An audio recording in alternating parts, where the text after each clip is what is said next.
Okay, അങ്ങനെ ഇബ്ലീസ് പറയാണ് എന്ത്, നീയാണ് ഇതിനൊക്കെ കാരണം. ഓക്കെ, അപ്പം ഇത് മാത്രമല്ല, എനിക്ക് നിന്റെ അടുത്ത്, ഞാൻ ഏതായാലും നിന്റെ അടുത്ത് നിന്ന് അകന്നു, അതുകൊണ്ട് ഞാൻ നിർത്തുന്നില്ല.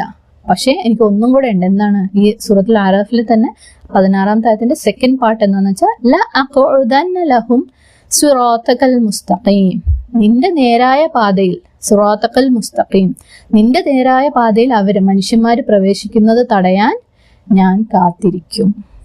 നീയാണ് എന്നെ കൊണ്ട് ഇതൊക്കെ ചെയ്യിപ്പിച്ചത്, അതുകൊണ്ട് തന്നെ നിനക്ക് ഏറ്റവും പ്രിയപ്പെട്ട മനുഷ്യന്മാര് അവര് നിന്റെ നേരായ പാതയിൽ പ്രവേശിക്കുന്നത്, ആ പാതയിൽ അവരാകുന്നത് തടയാൻ വേണ്ടിയിട്ട് ഞാൻ കാത്തിരിക്കും. ഇബ്ലീസ് അള്ളാഹുവിനോട് പ്രോമിസ് ചെയ്യാണ്. പ്രോമിസ് ചെയ്യാന്ന് മാത്രമല്ല, വീണ്ടും വീണ്ടും വീണ്ടും ഉറപ്പിച്ചു പറയുന്ന പോലെയല്ല അഖഉദന്ന. ഇത് ലാമ തൗഖീദ്. നമ്മൾ ഇത് മുമ്പ് വേറൊരു എക്സാമ്പിളിൽ കണ്ടിട്ടുണ്ട്. അതായത് മൂസ അലൈഹി ഇസ്ലാമിന്റെ ഒരു കാര്യം പറഞ്ഞപ്പോൾ ലഇൻ ശക്കർത്തും ലഅസീദന്നക്കും നമ്മൾ കണ്ടിരുന്നു അല്ലെ. അതായത് നിങ്ങൾ ഇത്തിരിയെങ്കിലും നന്ദി കാണിച്ചിട്ടുണ്ടെങ്കിൽ ഞാൻ നിശ്ചയമായും നിങ്ങൾക്ക് വർദ്ധിപ്പിച്ചു തരും ലഅസീദന്നക്കും. അതേപോലത്തെ ഒരു പ്രയോഗമാണ് ഇവിടെ എന്ത് പറഞ്ഞിരിക്കുന്നത്, ലഅഖഉദന്ന, ഞാൻ കാത്തിരിക്കുന്നു. എന്തിന്? നിങ്ങളെ വഴിതെറ്റിക്കാൻ വേണ്ടി. ഈ അഖഉദന്ന എന്നുള്ള വാക്ക് ശരിക്കും അറബി അല്ലാത്ത വേറൊരു ഭാഷയിലും ട്രാൻസ്ലേറ്റ് ചെയ്യാൻ ഇത്തിരി ബുദ്ധിമുട്ടാണെന്നാ പറയുന്നത്. ഇതിപ്പം അറബിയിൽ പറയുമ്പോൾ നമുക്ക് മനസ്സിലാവുന്ന മലയാളത്തിലേക്ക് അത് ട്രാൻസ്ലേറ്റ് ചെയ്യുമ്പോൾ എന്താണ്, ഞാൻ അവരെ കാത്ത് ഇങ്ങനെ വെയിറ്റ് ചെയ്തുകൊണ്ടേയിരിക്കും, വെയിറ്റ് ചെയ്തുകൊണ്ടേയിരിക്കും. അതിനൊരു അവസാനമില്ലാത്ത പോലത്തെ ഒരു ഇരുത്തമാണത്. ഓക്കെ, ഈ ഖുഊദ് എന്ന് പറയുന്ന വാക്കിന്റെ ആക്ച്വൽ അർത്ഥം എന്ന് വെച്ചാൽ പതിയിരുന്ന് ആക്രമിക്കുക. ഒരു ശത്രുവിനെ ഇങ്ങനെ എവിടെയെങ്കിലും പതുങ്ങി ഇരുന്നിട്ട് ആക്രമിക്കുക. ആൻഡ് ആ ഇരുത്തത്തിന് വേറൊരു പ്രത്യേകതയും കൂടെ ഉണ്ട്. നമ്മൾ ജലസ അല്ലെങ്കിൽ ജുലൂസ് എന്നുള്ള വാക്ക് നമ്മൾ കോമൺ ആയിട്ട് ഇരിക്കുന്നതിന് ഉപയോഗിക്കുന്നത്. അതായത് നമ്മളൊരു ചെയറിൽ ഇരുന്ന് എഴുന്നേക്കുക, അത് ജുലൂസാണ്, ജസ്റ്റ് ഇരിക്കുക. പക്ഷെ ഖുഊദ് എന്ന് പറയുന്നത് എവിടെയെങ്കിലും ഒരുപാട് നേരം ഇരിക്കുന്നതാണ് ഖുഊദ്. ഓക്കെ, അത് ഇപ്പൊ ഒരാൾ ഖുഊദിലാണെന്ന് പറയുമ്പോൾ അയാളുടേതായ സമയം എടുക്കും അവിടെ നിന്ന് എഴുന്നേക്കാൻ. അത് എത്ര കാലം വേണമെങ്കിലും ഇരിക്കും. മാത്രമല്ല അത് അവിടെ പതുങ്ങി ഇരുന്നിട്ട് ശത്രുവിനെ വെയിറ്റ് ചെയ്തിട്ട് തക്കം കിട്ടുമ്പോൾ ആക്രമിക്കുക. ആ ഇരുത്തം എത്ര കാലം വേണമെങ്കിലും കണ്ടിന്യൂ ചെയ്യും. അപ്പം ഇബ്ലീസിന് ഈ കാലം എന്ന് പറയുന്നത് ഈ ലോകമുള്ള അത്രയും കാലം ഈ ഖുഊദിന് വേണ്ടിയിട്ട് കിട്ടിയിട്ടുണ്ട് അല്ലെ. ആദ്യം ഇബ്ലീസ് അതാണ് അള്ളാഹുവിനോട് ആദ്യം വാങ്ങിയത്. ആ സമയം വാങ്ങിയിട്ട് ഇബ്ലീസ് പറയാണ് എന്ത്, ഞാൻ അവിടെ അവരെ കാത്തിരിക്കും. അപ്പം നമ്മൾ കാത്തിരിക്കുമ്പോൾ ഇബ്ലീസ് ഇങ്ങനെ നോക്കും ഓരോരുത്തരുടെ മുമ്പിലും. ഓക്കെ, നീ ഈ ഒരു ബിറ്റ് ഇടും നമ്മളെടുത്ത്, ചെറുതായിട്ട് എന്തെങ്കിലും ഒരു കാര്യം ചെയ്യാൻ പറഞ്ഞിട്ട് നമ്മളത് എടുക്കുന്നില്ല. അൽഹംദുലില്ലാ, നമ്മൾ മുന്നോട്ട് പോവാണ് ഇബ്ലീസിന്റെ കാര്യം ശ്രദ്ധിക്കാതെ, അല്ലെങ്കിൽ അള്ളാഹുവിന്റെ സംരക്ഷണം കൊണ്ട്, അല്ലെങ്കിൽ നമുക്ക് ആ ഒരു ഡിറ്റർമിനേഷന് വേണ്ടി അള്ളാഹ് ഒരു കഴിവ് തന്ന. ഞാൻ ഇന്നലെ പറഞ്ഞു നമുക്ക് ആർക്കും അതിനുള്ള കഴിവില്ല, അള്ളാഹു തന്നെ തരണം അല്ലേ. അള്ളാഹു തന്ന ഒരു ഡിറ്റർമിനേഷനുള്ള കഴിവ് കൊണ്ട് നമ്മൾ ഇബ്ലീസിന്റെ ആ ഒരു ചതി മനസ്സിലാക്കാതെ നമ്മൾ കുറച്ച് മുന്നോട്ട് പോയി രക്ഷപ്പെട്ടു. ഓക്കെ, ഈ ഒരു ചതിയിൽ നിന്ന് നമ്മൾ രക്ഷപ്പെട്ടു. ഇബ്ലീസ് നമ്മളെ വഴിയിലുണ്ടായിരുന്നു. അപ്പൊ ഇബ്ലീസ് പറയും ഓക്കെ കുഴപ്പമില്ല, പൊയ്ക്കോ, എനിക്ക് സമയമുണ്ട്, ഞാൻ വെയിറ്റ് ചെയ്തോളാം, നീ മുന്നോട്ട് പൊയ്ക്കോ, ഒരു പ്രശ്നവും ഇല്ല. ഓക്കെ, അതാണ് ഇബ്ലീസ് പറയുന്നത്. ഇബ്ലീസ് എന്താ ചെയ്യുന്നതെന്ന് അറിയോ? നമ്മളെ പഠിക്കുകയാണ്. സൂറത്തുൽ അറാഫിൽ തന്നെ 27-ാമത്തെ ആയത്തിൽ പറയുന്നുണ്ട്, ഇന്നഹു യറാക്കും ഹുവ വഖബീലുഹു മിൻ ഹൈസു ലാ തറൗനഹും. എന്താ പറയുന്നതെന്ന് വെച്ചാല് തീർച്ചയായും അവനും അവന്റെ വർഗക്കാരും നിങ്ങളെ കണ്ടുകൊണ്ടിരിക്കും, നിങ്ങൾക്ക് അവരെ കാണാൻ പറ്റാത്ത വിധത്തിൽ. അപ്പോൾ ഇബ്ലീസും ഇബ്ലീസിന്റെ കുട്ടിപ്പടയും ഷെയ്ത്താനും ഷെയ്ത്താന്റെ പടയും സ്ഥിരമായിട്ട് നമ്മളെ ഒബ്സർവ് ചെയ്തുകൊണ്ടേയിരിക്കുകയായിരിക്കും. നമ്മളെങ്ങനെ ഈ CCTV ക്യാമറ പോലെ നമ്മൾ എവിടെ പോയാലും, നമ്മൾ എന്ത് ചെയ്താലും, നമ്മൾ എന്ത് ചിന്തിച്ചാലും, നമ്മൾ ഏത് രീതിയിൽ പ്രതികരിച്ചാലും നമ്മൾ പോലും കാണാത്ത പല സ്ഥലത്തെയും CCTV ക്യാമറകൾ നമ്മൾ കാണാറില്ലല്ലേ, എവിടെയാ അത് വെച്ചിരിക്കുന്നതെന്ന്. അതുപോലെ പതിയിരുന്ന് ഇങ്ങനെ നമ്മൾക്ക് ഇമാജിൻ പോലും ചെയ്യാൻ പറ്റാത്ത രീതിയിൽ നമ്മളുടെ സ്വഭാവങ്ങള്, നമ്മളെ പ്രതികരണങ്ങൾ, നമ്മൾ ഓരോ കാര്യത്തിനോട് എങ്ങനെ പ്രതികരിക്കുന്നു, എന്തൊക്കെയാണ് നമ്മളെ അപ്സെറ്റ് ആക്കുന്നത്, എന്തൊക്കെയാണ് നമ്മളെ സന്തോഷിപ്പിക്കുന്നത്, എവിടേക്കാണ് നമുക്ക് തെറ്റ് പറ്റാൻ. ഓരോ മനുഷ്യനും ഓരോ ഹോൾസ് ഉണ്ടാവും, ഓരോ മനുഷ്യനും ഓരോ വീക്ക്നെസ്സസ് ഉണ്ടാവും. എവിടെയാണ് ഇവൻ തെറ്റ് പറ്റാൻ വേണ്ടി റെഡി ആയിട്ടിരിക്കുക, അവന്റെ വീക്കായിട്ടുള്ള പോയിന്റ് ഏതാണ്, എന്നിട്ട് അത് നമുക്കെതിരെ പ്രയോഗിക്കും. നമ്മളെ വഴിയിൽ മൂപ്പര് അങ്ങനെ കാത്തിരിക്കുന്നുണ്ടാവും. സത്യം പറയുകയാണെങ്കിൽ ഇബ്ലീസിന്റെ ഒരു സൈക്കോളജിക്കൽ സബ്ജക്റ്റ് ആണ് നമ്മൾ ഓരോ മനുഷ്യന്മാരും. ഈ സൈക്കോളജി പഠിക്കുന്ന ആളുകൾക്ക് അവരിങ്ങനെ പഠിച്ചു തുടങ്ങുമ്പം അവരിങ്ങനെ ഓരോ മനുഷ്യരെയും അവരെ മുമ്പ് കാണുന്ന ഓരോ മനുഷ്യരെയും ഒബ്സർവ് ചെയ്യും അല്ലെ. ഡോക്ടർമാർ സ്വാഭാവികമായും അവരെ സബ്ജക്ട്സ് ആണ് അവരുടെ മുമ്പിൽ വരുന്ന രോഗികളിൽ. അവർ പഠിക്കുകയാണ് ഓരോ രോഗങ്ങളും, ഓരോ പുതിയ മുറിവുകളും, ഓരോ പുതിയ രോഗങ്ങളും കാണുമ്പോൾ അവർ അതിനകത്ത് പഠിക്കുകയാണ്. അവർക്ക് പ്രാക്ടിക്കലായിട്ട് പഠിക്കാനുള്ളൊരു എക്സാമ്പിളാണ് ഈ രോഗികൾ. അതേപോലെ സൈക്കോളജി പഠിക്കുന്നവർക്ക് അവരുടെ മുന്നിൽ വരുന്ന ഓരോ മനുഷ്യന്മാരും അവരുടെ ഓരോ പ്രതികരണങ്ങളും അവരുടെ ഓരോ സംസാരങ്ങളും ചിന്തകളും ഒക്കെ ഈ സൈക്കോളജി പഠിക്കുന്നവരുടെ സബ്ജക്റ്റുകളാണ്. അതേപോലെ ഇബ്ലീസിന്റെയും കൂട്ടരെയും ഷെയ്ത്താന്റെയും കൂട്ടരെയും സബ്ജക്റ്റുകളാണ് നമ്മൾ ഓരോരുത്തരും. ഒരു രക്ഷയില്ല, ആർക്കും ഇതിൽ നിന്ന് രക്ഷപ്പെടാൻ പറ്റൂല. അപ്പൊ മൂപ്പര് അത് പഠിച്ചുകൊണ്ടിരിക്കുകയാണ്, മൂപ്പരെ കൂട്ടരും. ഇതൊക്കെ ഖുറാനിൽ അള്ളാഹ് പറഞ്ഞു തന്നതാണ് നമ്മളോട്. നമ്മളാരും കൈന്നിട്ട് പറയുന്നതല്ല അല്ലേ, കറക്റ്റ് വ്യക്തമായിട്ട് അള്ളാഹു സുബ്ഹാനഹു വ തആല പറഞ്ഞു തന്നിട്ടുണ്ട് ഇത് ഖുറാനിൽ. അവര് പതിയിരുന്ന് ഇങ്ങനെ നിങ്ങളെ ഒബ്സർവ് ചെയ്യുന്നുണ്ടാവും. ഓക്കെ, എന്നിട്ട് അള്ളാഹുവിന് കൊടുക്കുകയാണ് അല്ലെ. ഇബ്ലീസ് ഒരു വളരെ സ്ട്രേഞ്ച് ആയിട്ടുള്ള ഒരു പ്രോമിസാണ് കൊടുക്കുന്നത്. ആ സ്ട്രേഞ്ച് ആയിട്ടുള്ള പ്രോമിസിനാണെങ്കിൽ ഭയങ്കര ഉറപ്പുമാണ്. ഐ വിൽ, ഞാൻ വെയിറ്റ് ചെയ്യും എന്നങ്ങനെ ഉറപ്പിച്ച് പറയാം. അതായത് ഈ വെയിറ്റ് ചെയ്യുന്നതിന് ഒരു മാറ്റവും ഇല്ല എന്ന് മാത്രമല്ല, അവസാനമില്ല. ഇത് ലോകം അവസാനിക്കുന്നത് വരെ ഞാൻ വെയിറ്റ് ചെയ്യും അവർക്ക് വേണ്ടിയിട്ട്. എവിടെയൊക്കെ സ്ലിപ്പ് ചെയ്യിക്കാൻ പറ്റുമോ അവിടെയൊക്കെ അവരെ കൊണ്ട് തെറ്റ് ചെയ്യിക്കാൻ വേണ്ടിയിട്ട് ഞാൻ കാത്തിരിക്കും. അതും എവിടെയാണ് പ്രത്യേകം പറഞ്ഞിട്ടുണ്ട് അല്ലേ, നിന്റെ വഴിയിലാണ്, സിറാത്തൽ മുസ്തഖീം, നിന്റെ നേരായ പാത ഞാൻ കാത്തിരിക്കുന്നത് അല്ലേ. അതും അവിടെ ഇവിടെ ഒന്നും അല്ല, വഴിതെറ്റി വേറെ എവിടെയെങ്കിലും ഒന്നും പോയിരിക്കില്ല. നിന്റെ വഴിയിൽ വരുന്നതിന് തടയാൻ വേണ്ടിയിട്ടാണ് ഞാൻ കാത്തിരിക്കുന്നത്. ചിലപ്പോൾ നമുക്ക് അറിയാം, ചില ആളുകൾ പലരും പറയുന്നത് കേട്ടിട്ടുണ്ട്, നമുക്ക് മനസ്സിലാക്കാം. അതായത് കാഫിറായ ആളുകൾ അല്ലെങ്കിൽ അവിശ്വാസികൾ, മുശ്രിക്കുകൾ, അങ്ങനെയുള്ള ആളുകൾ എന്തെങ്കിലും മോശപ്പെട്ട കാര്യങ്ങൾ ചെയ്യുമ്പോൾ, അത് കുടിയാവാം, വലിയാവാം, ഇനി വ്യഭിചാരത്തിലേക്ക്, ഇനി അങ്ങനത്തെ എന്ത് മോശപ്പെട്ട കാര്യങ്ങൾ ചെയ്യുമ്പോഴും നമുക്ക് മനസ്സിലാക്കാം.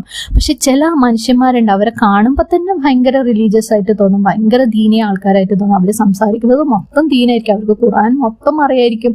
ചിലപ്പോൾ അവർ ബൈഹാർട്ട് ലൈക്ക് ഹാഫിളുകളായിരിക്കും, ഹിജാബ് ഇടുന്നുണ്ടാവും, അവർ ക്ലാസ്സുകൾ എടുക്കുന്നുണ്ടാവും, അവർ ചിലപ്പോൾ ജസ്റ്റ് ഹജ്ജ് കഴിഞ്ഞ് വന്നിട്ടേ ഉണ്ടാവുള്ളൂ. എന്നിട്ട് നോക്കാം അവരെന്താ ചെയ്യുന്നതെന്ന്, എന്നിട്ട് നോക്ക് അവരെന്താ, ഏത് രീതിയിലാണ് സംസാരിക്കുന്നത്, എന്താ അവരുടെ സ്വഭാവം എന്നൊന്ന് നിങ്ങൾ നോക്ക്. ഇന്ന് പല മനുഷ്യന്മാരും പറയുന്നത് നമ്മൾ കേട്ടിട്ടുണ്ടാവില്ല. ഇങ്ങനെയുള്ള വളരെ നല്ല മനുഷ്യന്മാരെ കൊണ്ട് അവർ നല്ല ആളുകളായിരിക്കേണ്ടവരല്ലേ, അവരല്ലേ നമുക്ക് മാതൃക ആയിരിക്കേണ്ടവർ. എന്നിട്ട് അവർ ചെയ്യുന്നത് കണ്ടില്ലേ എന്ന് പറയുന്നത് നമ്മൾ ഒരുപാട് ആളുകൾ ചോദിക്കുന്നതും പറയുന്നതും നമ്മൾ കേട്ടിട്ടുണ്ട് അല്ലേ. നമ്മളൊക്കെ ലൈഫിൽ ഒരുപാട് കേട്ടിട്ടുണ്ട് ഈ കാര്യം. അപ്പം എന്താ കാര്യം എന്ന് വെച്ചാൽ, ഇബ്ലീസ് ഈ ചോദിക്കുന്ന ആളുകളെക്കാളും ഇബ്ലീസ് വരുന്നത് ഈ പറയപ്പെടുന്ന ആളുകളാണ്. അതായത് ദീൻ പറയുകയും പ്രവർത്തിക്കുകയും ദീൻ കൊണ്ട് നടക്കുകയും ചെയ്യുന്ന ആളുകളെ പിന്നാലെയാണ് ഇബ്ലീസ് വരാന്നാണ് ഇബ്ലീസ് പറഞ്ഞിട്ടുള്ളത് അല്ലേ. ഇബ്ലീസ് എടുത്തു പറഞ്ഞിട്ടുണ്ട്, ഞാൻ അങ്ങനെയുള്ള ആളുകളുടെ മുമ്പിലേക്കാണ് വരാന്ന് പറഞ്ഞിട്ടുണ്ട്. അപ്പം ഏറ്റവും കൂടുതൽ ബുദ്ധിമുട്ട് ആർക്കാണ്? ഈ പാതയിലുള്ളവർക്കാണ്. അള്ളാഹുലേക്ക് സ്റ്റെപ്പ് എടുക്കുന്നവർക്കാണ് ഏറ്റവും വലിയ ബുദ്ധിമുട്ട്.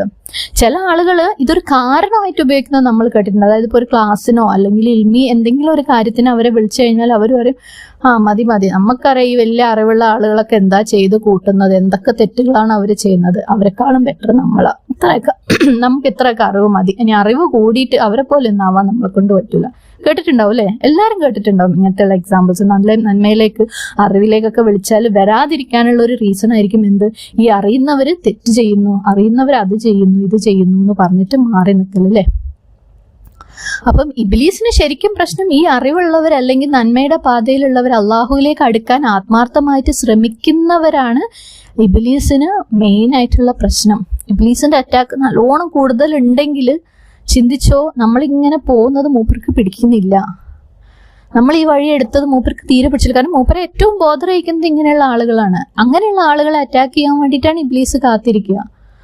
ഓക്കെ, പക്ഷേ ഇബ്ലീസ് ഫെയിൽ ആവുകയെന്ന് വെച്ചാൽ, ഇബ്ലീസ് നമ്മളടുത്ത് ഒരു ബിറ്റ് ഇട്ടു, ഞാൻ പറഞ്ഞ പോലെ ഒരു ബിറ്റ് എടുത്തിട്ട് ഇബ്ലീസിന്റെ അടുത്തേക്ക് നമ്മൾ അടുത്തില്ല. ഇബ്ലീസ് എന്ത് ചെയ്യുന്ന വെച്ചാൽ, ഇബ്ലീസിന് റൂട്ട് അറിയാലോ അല്ലെ, അള്ളാഹുലേക്കുള്ള റൂട്ട് ഇബ്ലീസിന് കറക്റ്റ് ആയിട്ട് അറിയാം. ഇബ്ലീസ് എന്ത് ചെയ്യും, ഒരു മൈൽ അല്ലെങ്കിൽ 1 കിലോമീറ്റർ മുന്നോട്ട് പോയിട്ട് അവിടെ ഇങ്ങനെ നിൽക്കും. കുഴപ്പമില്ല, നീ പോര്, ഇവിടേക്ക് എത്തുമല്ലോ, ഈ മയിൽക്കുറ്റിയിലേക്ക് നീ വരുമല്ലോ, അല്ലെങ്കിൽ ഈ 1 കിലോമീറ്റർ താണ്ടി നീ മുന്നോട്ട് വരുമല്ലോ, അവിടുന്ന് ഞാൻ പിടിച്ചോളാം. അതായത് നമ്മൾ ഒരു പ്രാവശ്യം ഇബ്ലീസിന്റെ അടുത്തൊന്ന് രക്ഷപ്പെട്ട് ഭയങ്കര സ്ട്രോങ് ആയിട്ട് ടെംപ്റ്റേഷൻ ഒഴിവാക്കി എന്ന് വെച്ചിട്ട് നമ്മൾ രക്ഷപ്പെടാനൊന്നും പോണില്ല. അടുത്ത 1 മൈൽ അല്ലെങ്കിൽ 1 കിലോമീറ്റർ കഴിയുമ്പോൾ അവിടെ കാത്തിരിക്കുന്നുണ്ടാവും മൂപ്പര്, അടുത്ത നമ്പർ എടുത്ത്. ആ ഒരു കാത്തിരിപ്പിന്റെ ഇടയ്ക്ക് മൂപ്പരും ടീമും നമ്മളെ ഒബ്സർവ് ചെയ്തിട്ടുണ്ടാവും. എന്താണ് നമ്മളെ പ്രശ്നം, എവിടെ കൊട്ടിയാലാണ് നമ്മൾ വീഴുക, ഏത് പ്രലോഭനത്തിലാണ് നമ്മൾ വീഴുക, എന്താണ് നമ്മളെ വീക്ക്നെസ് അല്ലെ, അത് മൂപ്പർ കറക്റ്റായിട്ട് പഠിച്ചു വെച്ചിട്ടുണ്ടാവും. ഭയങ്കര ബുദ്ധിമാനാണ് ഇബ്ലീസ്. നമ്മളൊന്നും വിചാരിക്കുന്നതിനേക്കാൾ അപ്പുറത്ത് വലിയ സൈക്കോളജിസ്റ്റ് ആണ്. ഓക്കെ, അപ്പം വീണ്ടും നമ്മളൊക്കെ അടുത്ത 1 കിലോമീറ്റർ കഴിഞ്ഞിട്ടും നമ്മൾ ഇബ്ലീസിനെ പറ്റിച്ചു അല്ലെങ്കിൽ നമ്മൾ രക്ഷപ്പെട്ട് മുന്നോട്ട് പോയി നിൽക്കുക, പ്രശ്നമില്ല. ഇബ്ലീസ് 1 കിലോമീറ്റർ കഴിഞ്ഞിട്ട് പിന്നെയും പോയി നിൽക്കും. ആ 1 കിലോമീറ്റർ എന്നൊക്കെ പറഞ്ഞാൽ ചിലപ്പോൾ ഇബ്ലീസിനെ സംബന്ധിച്ചിടത്തോളം ഒരു ദിവസത്തെ തന്നെ പല പ്രാവശ്യം സംഭവിക്കുന്നതായിരിക്കും. രാവിലെ എന്തെങ്കിലും പ്രലോഭനം ഇട്ട് നമ്മൾ വീണില്ല, മൂപ്പര് 1 മണിക്കൂർ കഴിഞ്ഞൊരു 11 മണിക്ക് വീണ്ടും ഇട്ട് നോക്കും, 12 മണിക്ക് വീണ്ടും ഇട്ട് നോക്കും. എന്തായാലും ഏതെങ്കിലും ഒന്നിൽ നമ്മൾ ചിലപ്പം പെട്ടുപോകും. അത്ര ബുദ്ധിമുട്ടാണ് നമ്മളിങ്ങനെ അള്ളാഹുവിന്റെ അടുത്തേക്കാണ് പോണതെന്നുണ്ടെങ്കിൽ. മൂപ്പർക്ക് ഭയങ്കര ഇഷ്ടം ആ വഴി. അവിടെയാണ് മൂപ്പരെ ശത്രുക്കൾ ഉള്ളത് അല്ലേ. അങ്ങനെ മൂപ്പര് ഇങ്ങനെ കാത്തിരിക്കും, വരട്ടെ. കാരണം ഇത് ചലഞ്ച് അല്ലേ.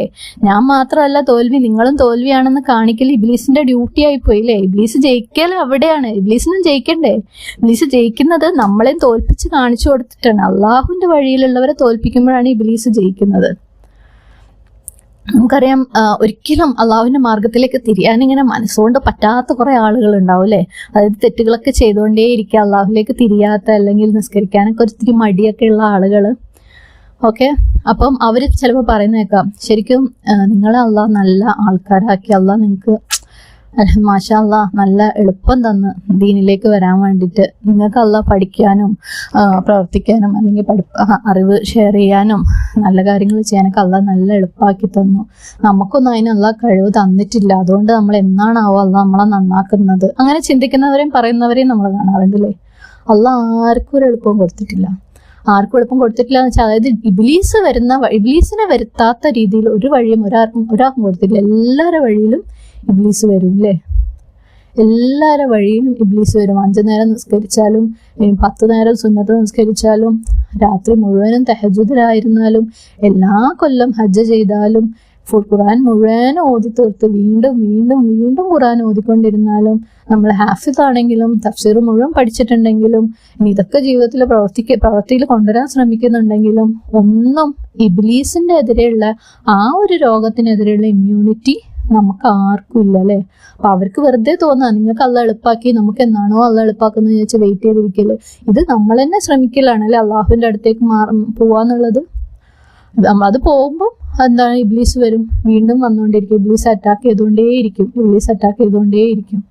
ഓക്കെ, നമ്മളെ ശത്രുക്കളെ പഠിക്കുക. അപ്പം ഈ സ്പോർട്സിലൊക്കെ നമ്മൾ കാണാറുണ്ട് അല്ലെ. ഇപ്പൊ ഫുട്ബോൾ അങ്ങനത്തെ ഈ കോമ്പറ്റീഷൻ നടക്കുന്ന മാച്ചുകളൊക്കെ ആവുമ്പോൾ അവര് ഈ മാച്ച് തുടങ്ങുന്നതിന്റെ മുമ്പ്, ഓപ്പോസിറ്റ് ടീമുമായിട്ട് മാച്ച് തുടങ്ങുന്നതിന്റെ മുമ്പ് മെയിനായിട്ട് അവരുടെ കോച്ച് അവർക്ക് പറഞ്ഞു കൊടുക്കും സ്ട്രാറ്റജീസ് അല്ലെ.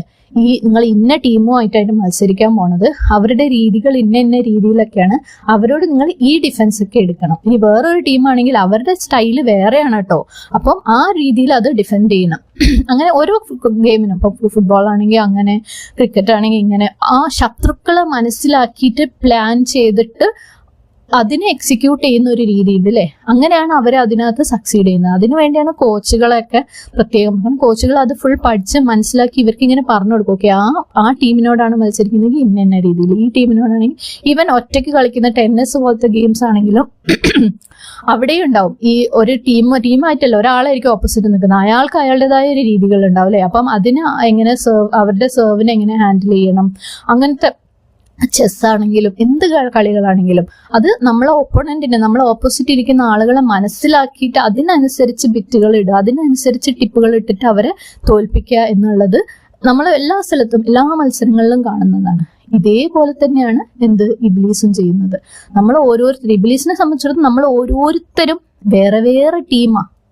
ഇബ്ലീസ് ഫുട്ബോൾ മാച്ചോ അല്ലെങ്കിൽ ടെന്നീസ് മാച്ചോ കളിക്കുന്ന ഓരോ ടീമിന്റെയും ഒപ്പോണൻസ്, അതായത് ഇപ്പം എന്നോട് കളിക്കുമ്പോൾ ഞാനും ഇബ്ലീസും ഓപ്പോസിറ്റ് ടീം, നിങ്ങളോട് കളിക്കുമ്പോൾ നിങ്ങളും ഇബ്ലീസും ഓപ്പോസിറ്റ് ടീം. അപ്പോൾ നമ്മൾ ഓരോരുത്തരെയും പഠിച്ചിട്ട് കളിക്കുമ്പോഴേ ഇബ്ലീസിന് നമ്മളെ തോൽപ്പിക്കാൻ പറ്റുള്ളൂ.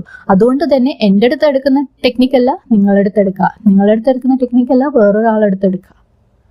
ഓക്കെ, അപ്പം വേറെ വേറെ വേറെ സ്റ്റൈലിൽ ഇബ്ലീസ് പഠിച്ച് വീക്ക്നെസ് മനസ്സിലാക്കി ആ ഒരു വഴി കൂടെ ഇബ്ലീസ് ഇങ്ങനെ വന്നുകൊണ്ടേയിരിക്കും പല രീതിയിൽ. ഓക്കെ, ഇബ്ലീസിനെ അറിയാം അള്ളാഹ് സമയം തന്നിട്ടുണ്ടെന്ന്.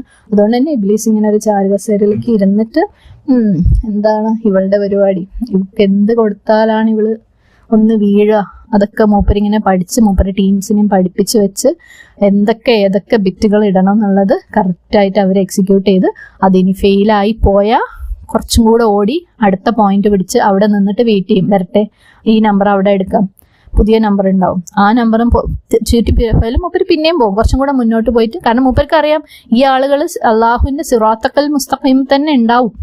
അപ്പം ഇങ്ങനെ അപ്പൊ ഒരു പോയിന്റിലെത്തുമ്പം ഒരു പക്ഷേ ചിലരെ ഇബ്ലീസിന് വഴി പഴപ്പിക്കാൻ പറ്റിയേക്കാം. ഇങ്ങനെ പറ്റാതിരിക്കാൻ വേണ്ടിയിട്ട് നമുക്ക് ഞാൻ ഇന്നലത്തെ ക്ലാസ്സിലൊക്കെ പറഞ്ഞ പോലെ 2 കാര്യങ്ങൾ മെയിൻ ആയിട്ട് അല്ലേ.